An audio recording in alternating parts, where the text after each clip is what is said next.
विद्यार्थी मित्रांनो, इयत्ता 12वी भूगोलाच्या प्रकरण क्रमांक 4 या प्रकरणामधील मासेमारी, पशुपालन आणि खाणकाम या प्राथमिक श्रेणीच्या व्यवसायांची आज आपल्याला माहिती घ्यायची आहे. संकलन व सादरीकरण डॉक्टर संजय जगताप व प्राध्यापक हरिदास उबाळे.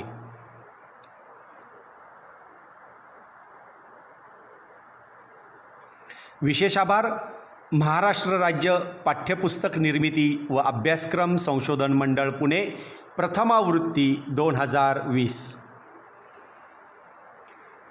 मासेमारी या प्राथमिक व्यवसायांची चर्चा करताना या व्यवसायावर प्राकृतिक व मानवी अशा दोन्ही घटकांचा आपल्याला परिणाम झालेला दिसून येतो. प्रारंभीच्या कालखंडामध्ये या व्यवसायाचे स्वरूप उपजीविकेपुरते मर्यादित होते व आजच्या ह्या 21व्या शतकामध्ये मात्र त्यात बदल होऊन मासेमारी या आर्थिक व्यवसायाचे स्वरूप व्यापारी झालेले असून किनाऱ्यावरील या प्रदेशांमध्ये या व्यवसायाचे स्वरूप अनन्यसाधारण आज आपल्याला असलेले दिसून येते. मासेमारी व्यवसायाकरता अनेक घटक आपल्याला अनुकूल असलेले दिसतात, परंतु त्यात विस्तीर्ण समुद्रबूड जमीन किंवा भूखंड मंच आणि उष्ण व शीतसागरी प्रवाह यांचे संगम या दोन अनुकूल घटकांना विशेष महत्त्व आपल्याला देता येते. चला, पहिल्या अनुकूल घटकाचा जेव्हा आपण अभ्यास करतो त्या अनुकूल घटकाला विस्तीर्ण समुद्रबूड जमीन किंवा भूखंड मंच असं त्या ठिकाणी आपल्याला म्हणलेलं दिसतं. विद्यार्थी मित्रांनो, समुद्र किनाऱ्यावरती बीचवरती तुम्ही कधी पोहायला गेल्यानंतर समुद्रात जाताना हळूहळू आपल्याला मंद उतार त्या ठिकाणी लागलेला दिसतो. किनारपट्टी लगत 200 मीटरपेक्षा कमी खोलीच्या विस्तृत उथळ व सपाटीच्या तळभागाला समुद्रबूड जमीन किंवा भूखंड मंच म्हणतात. म्हणजेच बीचवरनं ज्या वेळेला तुम्ही समुद्रात आतमध्ये जाता त्यावेळेला तुमच्या पायाच्या तळव्यातलं पाणी घोट्यापर्यंत येतं, कमरेपर्यंत येतं आणि नंतर जसं जसं आपण समुद्रात आतमध्ये पुढे पुढे जाऊ तसं आपल्या डोक्यावरनं आपल्याला पाणी गेलेलं दिसतं. म्हणजेच थोडक्यात समुद्र किनाऱ्यावरनं समुद्राच्याकडे जाताना मंद उताराचा जो भाग किंवा भूपृष्ठ रचना आपल्याला जी पाहायला मिळते त्यालाच समुद्रबूड जमीन किंवा भूखंड मंच असं म्हणलं जातं.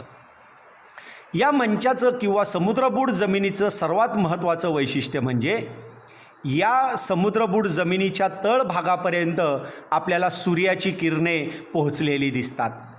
सूर्याची किरणं पोहोचल्यामुळे त्या ठिकाणी आपल्याला प्लवंग नावाच्या वनस्पतींची वाढ मोठ्या प्रमाणात झालेली दिसते.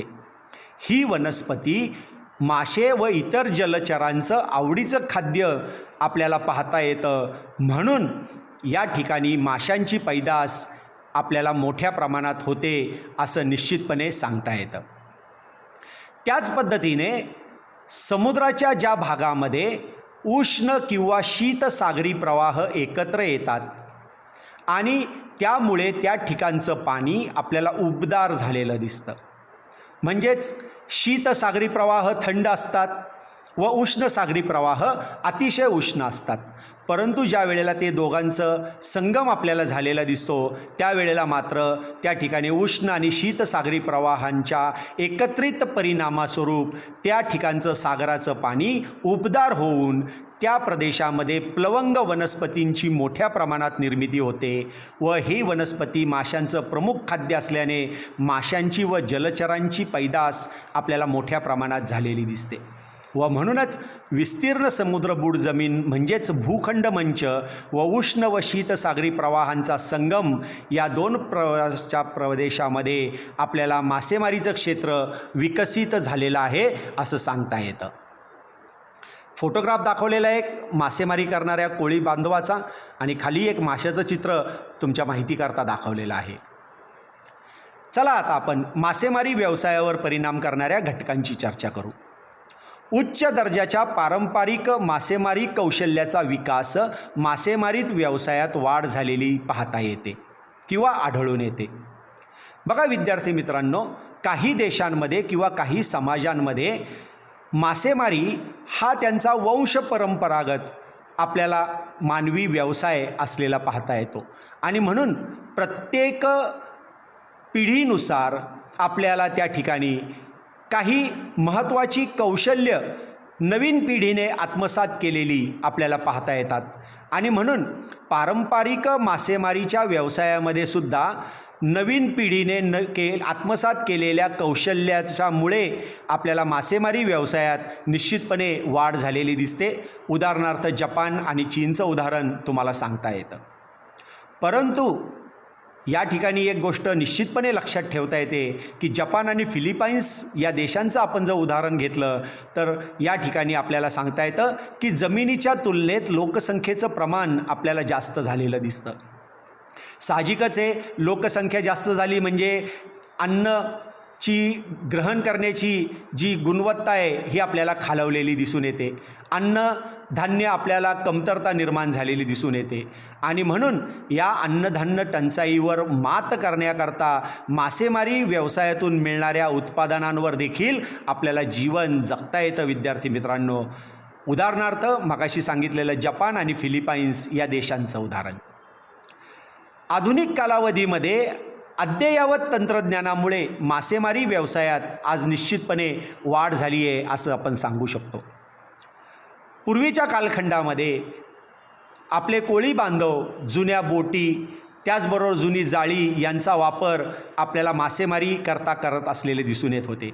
परंतु आजच्या या 21व्या शतकामध्ये अत्यंत उत्कृष्ट पद्धतीचे यांत्रिक ट्रेलर त्याचबरोबर यांत्रिक जाळ्या आपल्याला या ठिकाणी पाहता येतात. भर समुद्रात जाऊन मासेमारी करण्याकरता या सर्व घटकांचा या तंत्रज्ञानाचा वापर आपल्याला निश्चितपणे झालेला दिसतो. आधुनिक कालावधीमध्ये उपग्रह प्रतिमेला अनुसरून त्या उपग्रहाच्या माध्यमातून मिळालेल्या माहितीच्या द्वारे माशांची संख्या समुद्राच्या कोणत्या भागामध्ये जास्त आहे हे अगोदर सगळ्यात पहिल्यांदा शोधलं जातं आणि त्या भागामध्ये जाऊन मासेमारी आपल्याला मोठ्या प्रमाणात केलेली दिसून येते.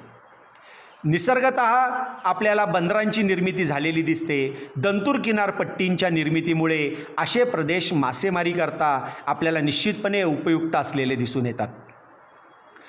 मासेमारी करण्याकरता आपल्याला जे काही वेगवेगळी साधनसंपदा वापरावी लागते, या साधनसंपदांचा महत्त्वाचा वापर आपल्याला या नैसर्गिक बंदरांच्या प्रदेशांमध्ये निश्चितपणे आपल्याला करता येऊ शकतो. प्रामुख्याने मासे म्हणजे नाशवंत पदार्थ आहेत.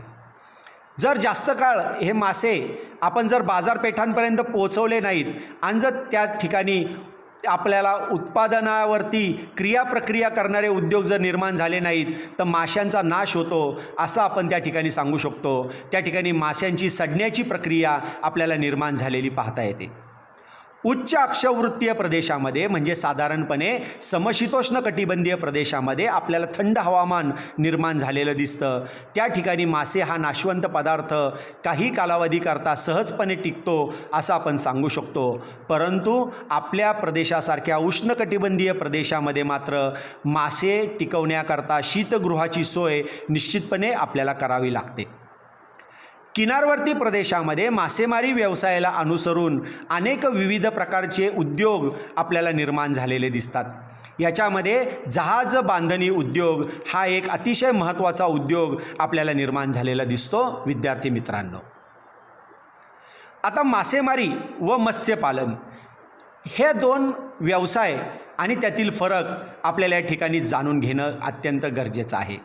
साधारणपणे मासेमारी आणि मत्स्यपालन हा आपण एकाच अनुषंगाने एकाच अर्थाने वापरलेला शब्द आहे, परंतु या दोन्ही व्यवसायांमध्ये आपल्याला मुख्य फरक निर्माण झालेला दिसतो.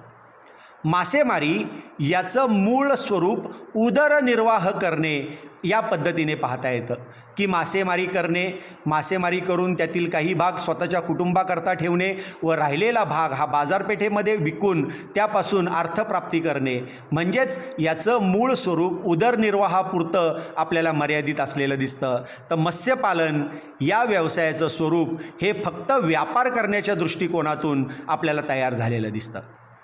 मासेमारी ही नैसर्गिक साधनसंपत्तीशी आपल्याला निगडीत असलेली दिसते, म्हणजेच उथळ समुद्र पाहिजेल, दंतूर किनारा पाहिजेल, बंदरांची निर्मिती पाहिजेल, त्यानंतर समुद्रबूड जमीन त्या ठिकाणी पाहिजेल, प्लवंग जातीच्या वनस्पतींची वाढ मोठ्या प्रमाणात असली पाहिजेल. अशा पद्धतीने ही मासेमारी नैसर्गिक साधनसंपत्तीशी आपल्याला निगडीत असलेली दिसते. परंतु मत्स्यपालन व्यवसायामध्ये मात्र मानवाचा या साधनसंपत्ती निर्मितीमध्ये महत्त्वाचा सहभाग आपल्याला पाहता येतो. मासेमारी व्यवसायामध्ये माशांची वाढ ही निसर्गनिर्मित, त्यांचं संगोपन आणि उत्पादन हे निसर्गनिर्मित आपल्याला पाहता येतं. तर मत्स्यपालन व्यवसायामध्ये मानवी प्रयत्नामधून माशांची वेगवेगळ्या जातींची पैदास आणि संगोपन आपल्याला पाहता येतं. मासेमारी व्यवसायातून सागरातून सरळ उत्पादन मिळतं, म्हणजेच मासेमारी करण्याकरता बोट घेऊन समुद्रामध्ये जा, जाळ्या फेका आणि जाळ्यामध्ये अडकलेले मासे त्या ठिकाणी उत्पादन स्वरूपामध्ये आपल्याला मिळालेलं दिसतं. परंतु मत्स्यपालन क्षेत्रामध्ये मात्र माशांच्या संगोपनानंतर, म्हणजे त्या ठिकाणी मासे प्रौढ झाल्यानंतर त्यांचं उत्पादन आपल्याला मिळालेलं दिसतं. मासेमारीचं स्वरूप हे पारंपरिकही असू शकतं आणि आधुनिक स्वरूपामध्येही आपल्याला पाहता येतं, परंतु मत्स्यपालनाचं स्वरूप मात्र शास्त्रीय व आधुनिक स्वरूप असून उच्च तंत्रज्ञानाने या मत्स्यपालनामध्ये उत्पादन घेतलं जातं. विद्यार्थी मित्रांनो, काही प्रश्न तुम्हाला या ठिकाणी तुमच्या पाठ्यपुस्तकामध्ये दिलेले आहेत. या ठिकाणी एक जगाचा नकाशा दाखवलेला आहे आणि निळ्या रेषेच्या माध्यमातून आपल्याला हे मत्स्यपालन किंवा या ठिकाणी मासेमारी केंद्र या ठिकाणी निर्माण झालेली पाहता येतात. त्यावर आधारित आपल्याला काही प्रश्न या ठिकाणी उत्तरं द्यायची आहेत. प्रश्न क्रमांक पहिला, युरोप खंडाच्या डॉगरबॅग क्षेत्रात मासेमारी मोठ्या प्रमाणात केली जात असावी याची कारणे लिहा. आता सर्वात पहिल्यांदा डॉगरबॅग कुठे आहे हे जाणून घ्या. युरोपमध्ये ज्या ठिकाणी तुम्हाला नकाशामध्ये ब्रिटनचा भाग दिसतो, त्या ब्रिटनच्या आणि ग्रीनलँडच्या भागाच्या मध्ये तुम्हाला डॉगरबॅग लिहिलेलं दिसते. विद्यार्थी मित्रांनो, त्या ठिकाणाहून एक निळी रेषाही आपल्या गेलेली दिसून येते. आता हे डॉगरबॅग क्षेत्र युरोप खंडाच्या पश्चिम किनाऱ्यावर जगातील सर्वात मोठं मत्स्योद्योग केंद्र आहे असं आपण सांगू शकतो. येथे विस्तीर्ण समुद्रबूड जमीन, दंतूर किनारा, आपल्याला ह्या दोन्ही नैसर्गिक घटना आपल्याला या ठिकाणी पाहता येतात.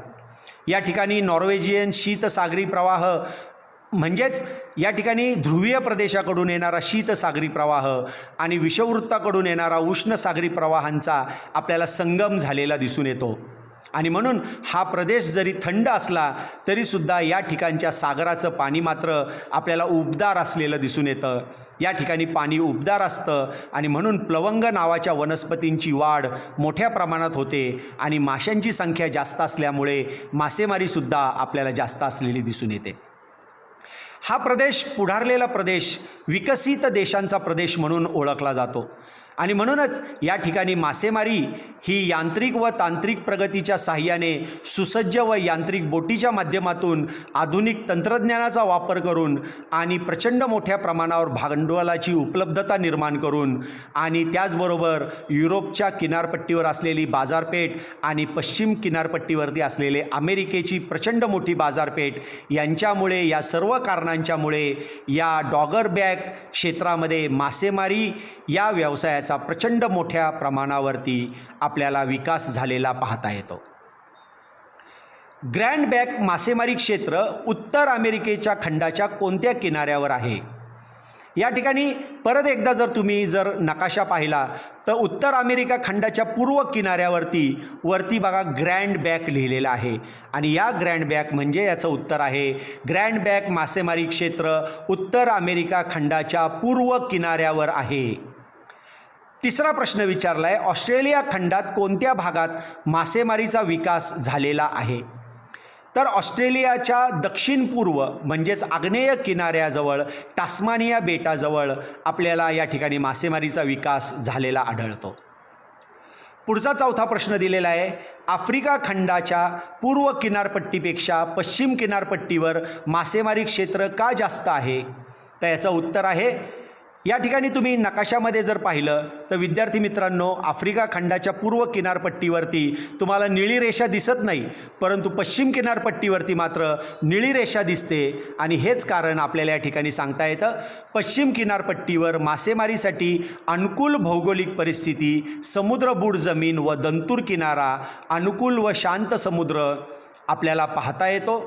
त्याच पद्धतीने या आफ्रिका खंडाच्या पश्चिमेला आपल्याला संयुक्त संस्थानं आणि त्याचबरोबर दक्षिण अमेरिका असे अनेक मोठे मोठे भूभाग या ठिकाणी निर्माण झालेले दिसतात. यासारख्या मोठ्या बाजारपेठा निर्माण झालेल्या आहेत. आणि या आफ्रिका खंडाच्या उत्तरेला युरोपची मोठी बाजारपेठ आपल्याला निर्माण झालेली पाहता येते. या सर्व अनुकूल घटकांच्यामुळे आपल्याला आफ्रिका खंडाच्या पूर्व किनारपट्टीपेक्षा पश्चिम किनारपट्टीवर मासेमारी क्षेत्राचा विकास हा जास्त झालेला दिसतो. त्याच पद्धतीने अजून एक कारण आपल्याला सांगता येतं की पश्चिम किनारपट्टीच्या जवळ वनक्षेत्र असल्याने जहाजं किंवा बोटी बनवण्याकरता आपल्याला लाकडाची उपलब्धता मोठ्या प्रमाणात निर्माण झालेली आहे. पुढचा पाचवा प्रश्न आहे, ग्रीनलँडच्या दक्षिण किनाऱ्यावर मासेमारी का केली जाते?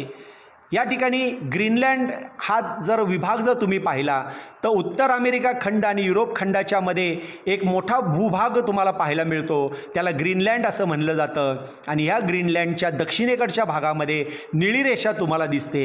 या ठिकाणी आपल्याला काही अनुकूल घटकांचा अभ्यास करावा लागतो.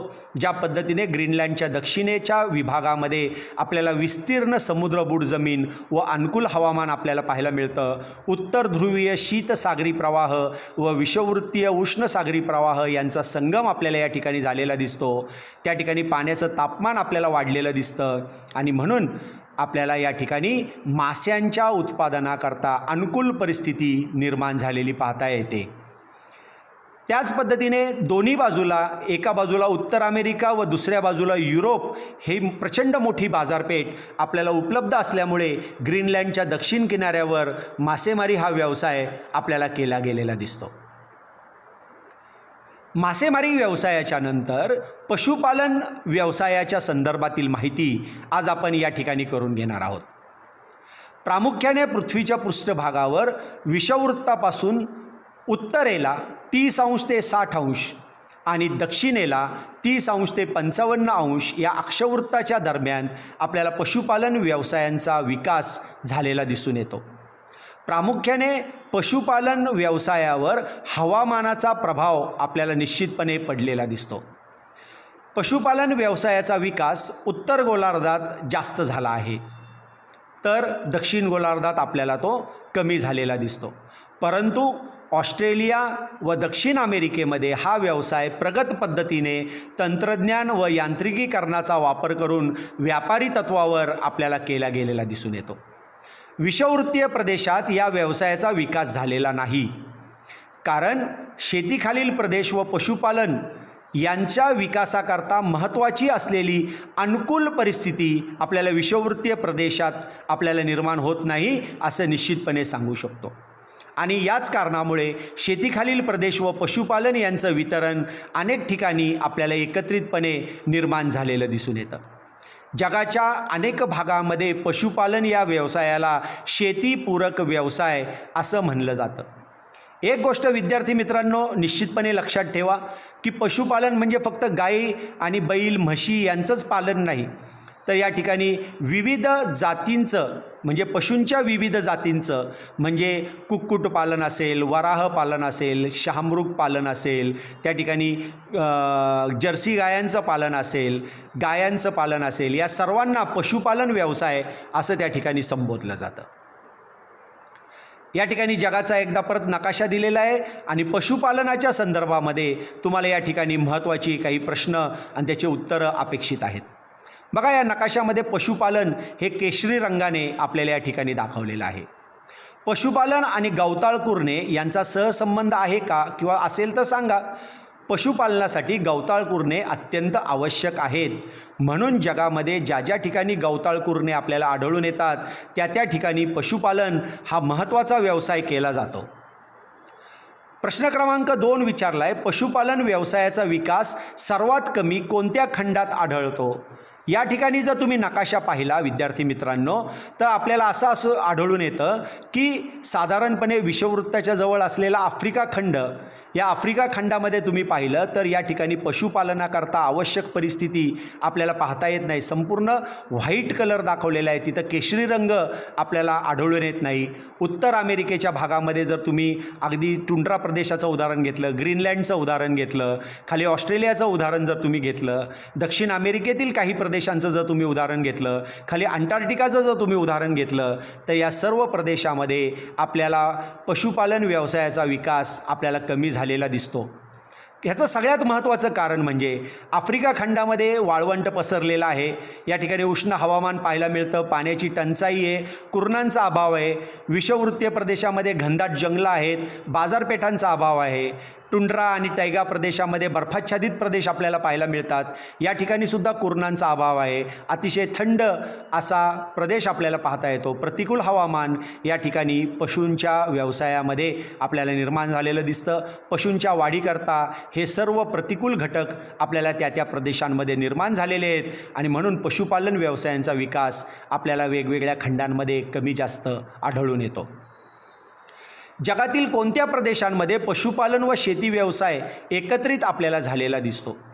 जगामध्ये जेथे जेथे दाट लोकवस्तीचे प्रदेश आपल्याला पाहायला मिळतात, म्हणजेच आपला आशिया, युरेशिया, मध्य दक्षिण अमेरिका, उत्तर अमेरिकेतील संयुक्त संस्थाने, या ठिकाणी आपल्याला पशुपालन आणि शेती व्यवसाय एकत्रितपणे झालेला दिसून येतो. विद्यार्थी मित्रांनो, या ठिकाणी जर तुम्ही पाहिलं तर शेती ही हिरव्या रंगाने दाखवली आहे आणि पशुपालन या ठिकाणी केशरी रंगाने दाखवलं आहे.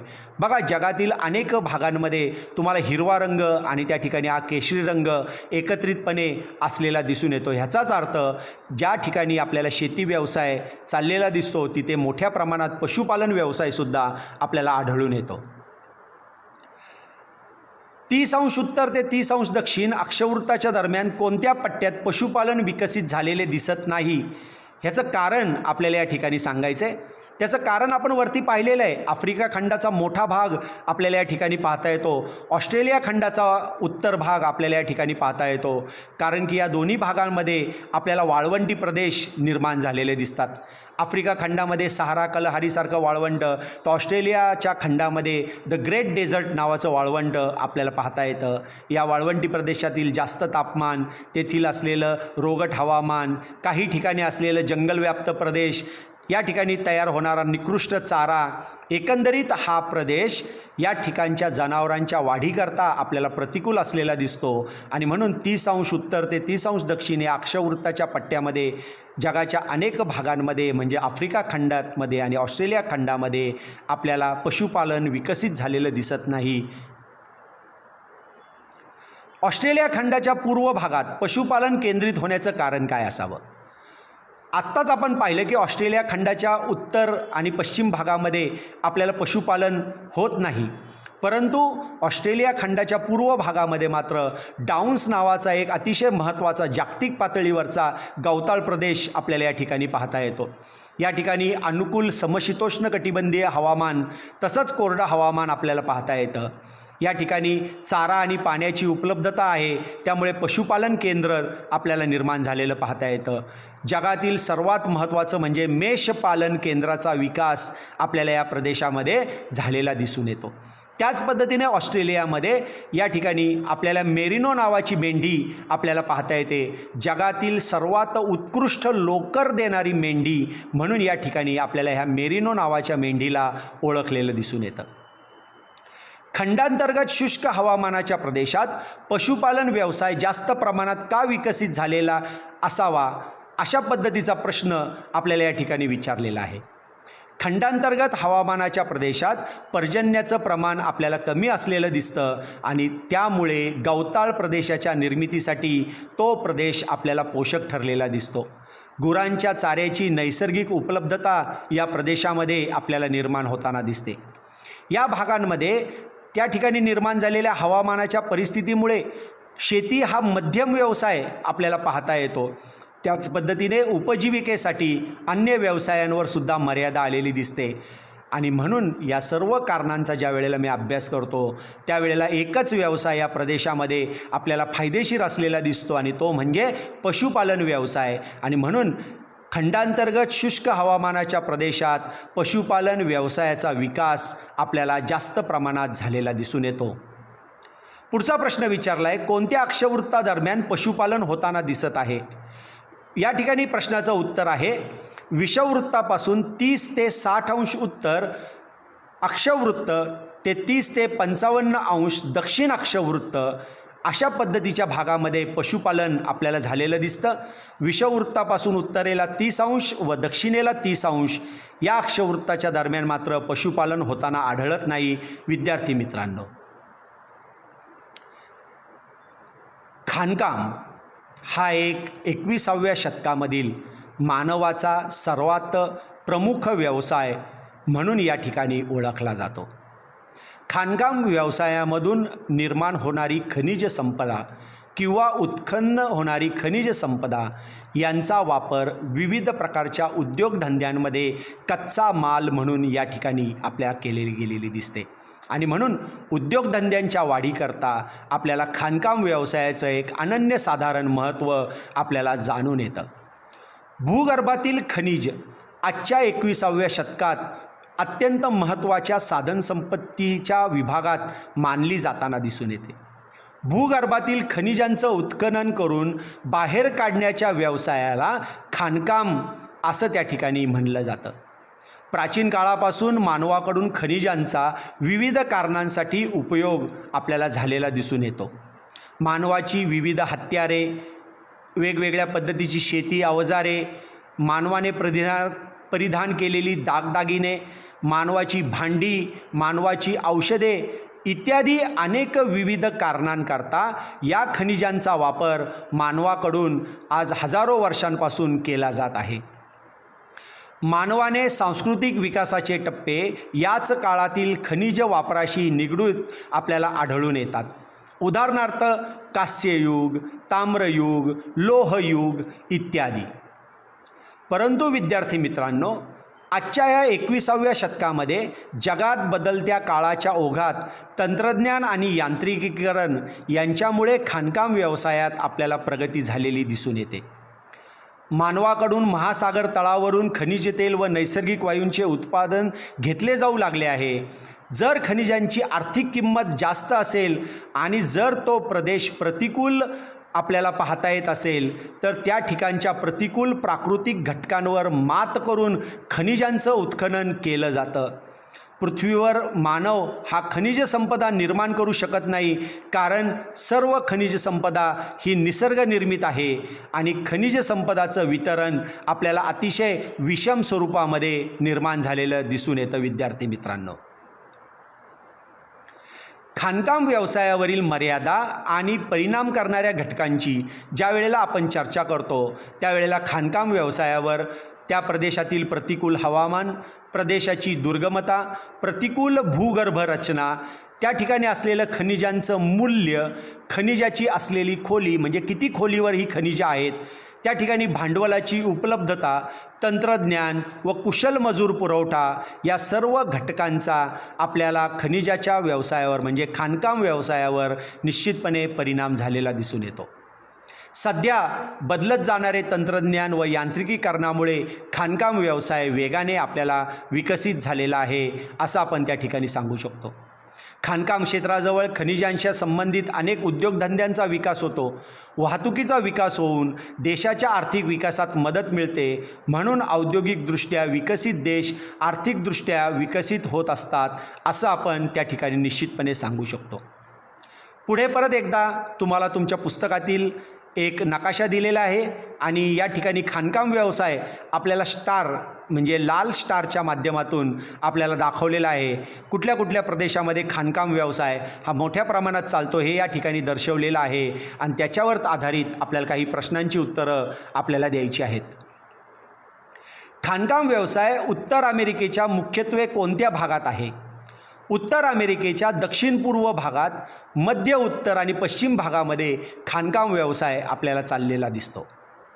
प्रश्न क्रमांक 2, दक्षिण अमेरिकेच्या खंडाच्या कोणत्या किनारपट्टीवर खाणकाम व्यवसाय केंद्रित झालेला आढळतो? तर पश्चिम किनारपट्टीवर आपल्याला खाणकाम व्यवसाय केंद्रित झालेला आहे विद्यार्थी मित्रांनो. इतर सर्व प्राथमिक व्यवसायाची तुलना करता खाणकामाचा विस्तार अक्षवृत्ताशी निगडीत वाटतो का व त्याचे कारण सांगा, असा प्रश्न क्रमांक 3 विचारलेला आहे.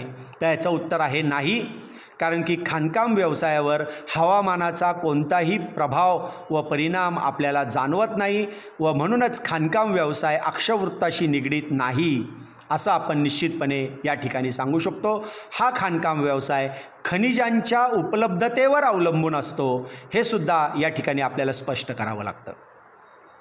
खाणकाम व्यवसायाचे जगातील केंद्रीकरण पाहता तुम्ही त्याचा संबंध देशाच्या आर्थिक विकासाशी लावू शकता का? तर निश्चितपणे आपल्याला तो लावता येतो, कारण की खाणकाम व्यवसाय जगातील ज्या ज्या भागामध्ये केंद्रित झाला आहे तेथे आर्थिक विकासाला आपल्याला चालना मिळालेली दिसते. खाणकाम व्यवसायामुळे उद्योगधंद्यांची निर्मिती होऊन मानवाला रोजगार प्राप्त होतो. या ठिकाणी खाणकाम व्यवसाय आणि उद्योगधंद्यांच्यामुळे वाहतुकीच्या साधनांची सुगमता आपल्याला निर्माण करता येते.